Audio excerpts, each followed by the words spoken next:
Well, hello once again. I hope you are having a wonderful day. Thank you for joining us once again. This is the Belk on Business podcast. I'm Josh Belk with Belk and Associates. Today we're going to talk about building connections with clients.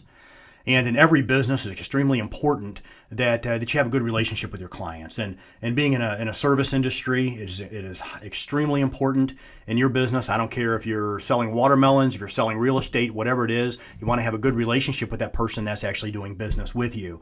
But in my particular business, it's extremely important that the relationship gets built a little bit deeper than kind of just a person coming in and just buying something and leaving. I may or may not ever see them again.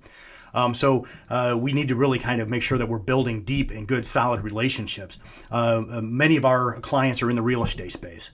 And understanding that with many of those clients, they may be dealing with tenants, for example. And they want to have a good relationship with that tenant. That tenant's their customer. Maybe they have a buyer or seller's list. They want to build deep relationships, long-lasting relationship with people that are buying and selling properties to and from them.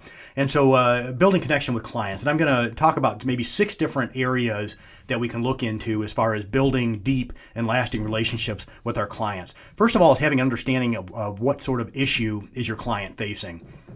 And many times that's going to come right off the bat when the first time that you meet that particular client, because you're wanting to provide a service or a product to them that meets a need, that serves a problem. But in order for us to do that, we have to understand what issues are they facing. As an accountant, it's many times easy for us is when a client comes in the door and, hey, I need my tax return done, or I'm having some issues with a bank, with a lender, whatever the case may be. So usually that problem becomes identified right away. But many times, to get kind of deeper into what is the true root of the problem, I'm getting to have a conversation with them. So get to know them a little bit. Many times even get to know them a little bit personally. What's going on in your personal life? How are things going there? And try to bring some additional value to your particular client. So first of all, having an understanding of what issues are your clients facing. Secondly, finding out with whom do your clients associate, and to get into those rooms. I had a meeting here just this week with actually it was last week with a client, and trying to get their feet off the ground in real estate.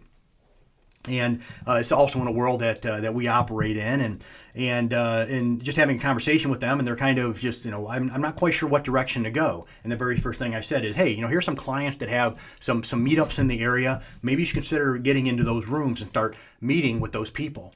And for myself, I need to understand who is my client associating with, so I can associate with them as well. So what issues are they facing? With whom do they associate? Thirdly, what do they need?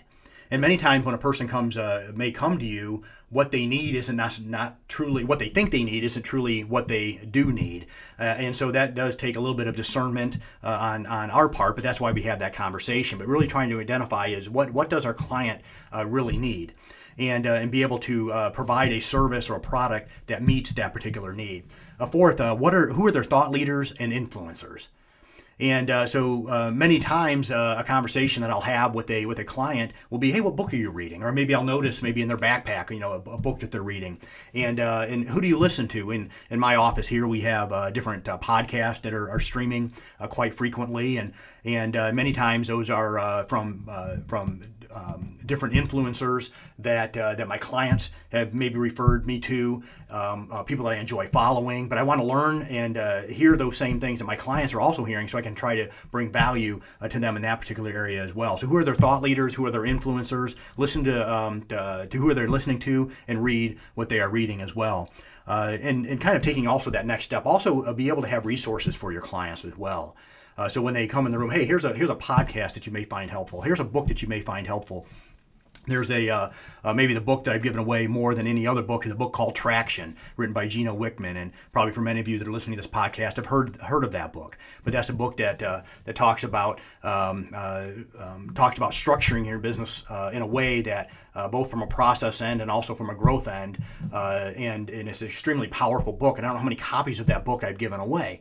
But also have those resources to be able to help your clients as well. But you're not gonna really be able to identify those resources unless you're listening to your clients, finding out who they're listening to, and maybe things that they're referring to as well that you can read and pick up, and then also pass on to other clients. Fifth, what technology are they using? What websites are they going to? What social media platforms are they on? What apps do they use? What software do they use? And kind of really get an understanding of this is kind of the world that they work in. and kind of enter their world through those spaces. I know for many of my clients, I'm friends with them on Facebook, I'm connected with them on LinkedIn, different social media platforms. It's a good way to get to know your clients well and find out what's going on with them, make sure you're connecting with them as far as with birthdays, but also going beyond that to the point of understanding what are they using in their day-to-day work and their day-to-day life to be able to help them, and maybe be able to learn those platforms as well and try to help bring value to them in a little bit of a different way. And then lastly, talk to their mentors and their consultants. Every business owner, and I'll talk about this in another podcast a little bit more specifically, but every business owner needs to have mentors, needs to have consultants that they're working along with. But find out who those are, and then network with them as well. I don't know how many times that I've had a conversation with a client and say, hey, you know what, I'm using this particular person to help me in this area. Maybe it's in marketing, maybe it's in the legal side, whatever it may be, business development area. And then I'll end up having a conversation with them and in a way to maybe try to help our client, our mutual client, and then end up finding out that I'm able to build a relationship with them, and now all of a sudden I'm building a network from that. So talk to their mentors, talk to their consultants, and find out not only how to help your client, maybe also to help them, and then also to be able to cultivate that particular relationship. So 6 different maybe ideas on ways that you can build a connection with your client. Hope this brought you some value. Have a wonderful day.